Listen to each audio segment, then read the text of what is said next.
नमस्कार दोस्तों, मैं डॉक्टर शिखा पंवार। आज हम बात करेंगे होम आइसोलेशन की गाइडलाइंस के बारे में।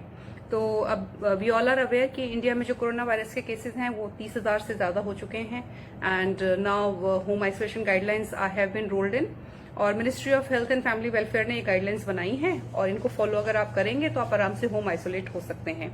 And I think these are very welcome steps because हम कोई भी नहीं चाहते कि हल्की बीमारी में हम कोरोना केयर में जाके रहें।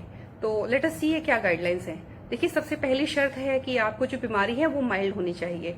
मैं ऑलरेडी एक वीडियो बना चुकी हूँ सिम्टम्स को डिस्क्राइब करते हुए, तो उसमें आप देख सकते हैं माइल्ड कैटेगरी क्या होती है।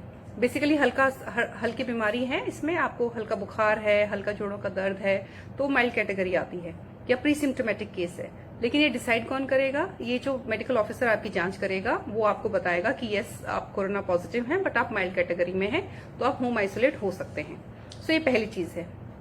दूसरी चीज है कि आपके पास घर में फैसिलिटी होनी चाहिए, कि आपके पास उतनी फैसिलिटी है कि आपको और आपके फैमिली मेंबर्स को भी क्वारंटाइन किया जाए। क्योंकि देखिए, जो भी आपके फैमिली मेंबर्स होंगे उनको भी होम आइसोलेशन में और होम क्वारंटाइन में रहना पड़ेगा। सो ये सेकंड शर्त है इनकी। जो इनका जो थर्ड पॉइंट है वो इन्होंने बोला है कि आपके पास एक केयर गिवर होना चाहिए जो 24/7 मतलब 24 घंटे आपकी सेवा के लिए आपके साथ रहे और मतलब आपके घर में आपके साथ रहे और वो आपका कम्युनिकेशन लिंक भी हो कि आपकी बीमारी को कंटिन्यूअसली इन्फॉर्म करता रहे आपके हेल्थ ऑफिसर को।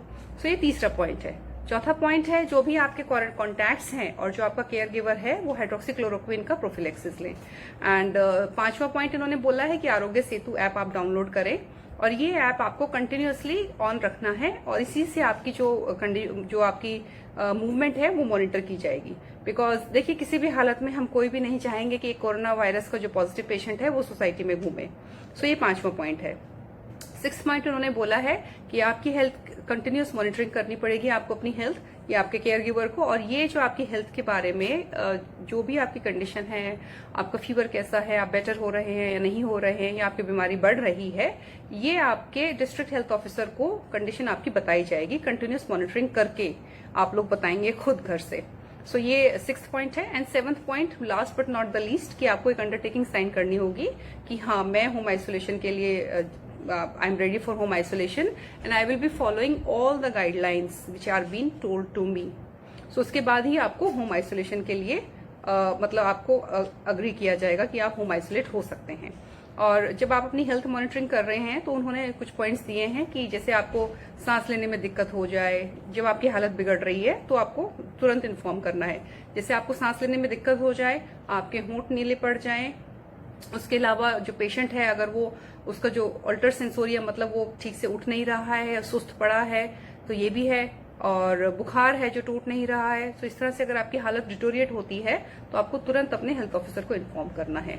सो ये तो है 7 पॉइंट जो इन्होंने डिस्ट्रिक्ट मतलब मिनिस्ट्री ने दिए हैं हमें। उसके अलावा उन्होंने जो आपका केयर गिवर है उसके लिए भी उन्होंने पॉइंट्स दिए हैं कि उनको ये चीजें फॉलो करनी है और जो पेशेंट होगा उसके लिए भी उन्होंने पॉइंट्स दिए हैं। तो चलिए वो पॉइंट्स भी हम देखते हैं क्या क्या पॉइंट्स हैं।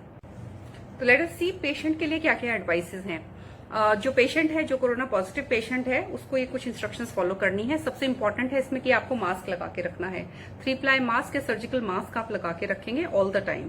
मतलब एक मास्क को आप 8 घंटे तक यूज कर सकते हैं, या फिर बीच में अगर मास्क सॉइल हो जाए मतलब आपका सिक्रीशंस आ गए हैं ज्यादा तो आप उसको चेंज कर लें। सो ये मास्क के रिगार्डिंग है, मास्क लगाना बहुत जरूरी है।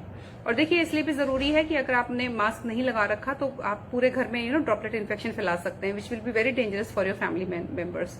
सो better is to put a mask. और मास्क को जब आप डिस्कार्ड करेंगे तो आप उसको हमेशा ही स्टेराइल करके डिस्कार्ड करेंगे, क्योंकि देखिए आपके मास्क के अंदर वायरसेस होंगी और आप इसको लापरवाही से जहां भी रखेंगे वो वायरस दूसरे आदमी को लग सकता है, जो आपके क्लीनिंग मेंबर्स हैं उनको लग सकता है। तो प्लीज उसको हमेशा हाइपो में 1% हाइपो में भिगा दीजिए आधा घंटा, उसके बाद थैली में डाल के उसको डिस्कार्ड करिए। So this is a very important point. उसके अलावा आप अपने रूम में ही रहेंगे, जो रूम आपने देखा है कि भाई मेरे को ये रूम डेजिग्नेटेड है, मैं उस रूम में ही आप रहेंगे। और अपने घर के एल्डरलीज से या जिन लोगों को कोई भी कोमॉर्बिड कंडीशन है जैसे डायबिटीज है, हाइपरटेंशन है, उनसे आप दूर रहेंगे। आप अपनी एडिक्वेट हाइड्रेशन मेंटेन करके रखेंगे, आप पानी पिएंगे और अच्छे से अपने आप को हाइड्रेटेड रखेंगे। ये पॉइंट बहुत इंपॉर्टेंट है बिकॉज हाइड्रेशन हमें बहुत ज्यादा बीमारी में हमें पानी की बहुत रिक्वायरमेंट होती है। तो please keep your self hydrated. एक बहुत ही इंपॉर्टेंट पॉइंट इन्होंने दिया है कि आप अपने हाथों को 40 सेकंड तक वॉश करेंगे। This is separate from normal people जो कि 20 सेकंड तक हाथ धोएंगे। आपको 40 सेकंड्स तक अपने हैंड वॉश करने हैं, और इसके अलावा again soap and running water से करने हैं, और या फिर अल्कोहल रब से आप सैनिटाइज करेंगे तो अल्कोहल रब से करेंगे। और अपने पर्सनल आइटम्स कोई भी शेयर नहीं करने हैं आपको, जैसे आपके खाने पीने के बर्तन हैं, आपके टॉवल वगैरह हैं, ये क्लोथ्स हैं, तो ये सब आपको अलग रखने हैं। So no sharing of personal items.